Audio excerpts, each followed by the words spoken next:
Muli po, sabay-sabay natin lakihan galing sa barangay Lapidario! Page of Specialized Learning Tools for Trained Teachers, Spike B.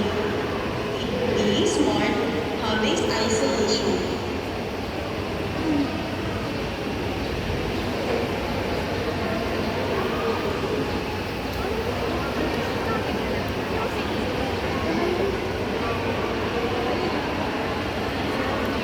The top teacher just the persons with disabilities most encountered problems in our society. One of the reasons why so many Filipinos are suffering through severe financial and personal crisis nowadays. 1. Social isolation, negative societal stereotypes and bullying. A lot of PWDs suffers from depression and anxiety that leads to serious illness.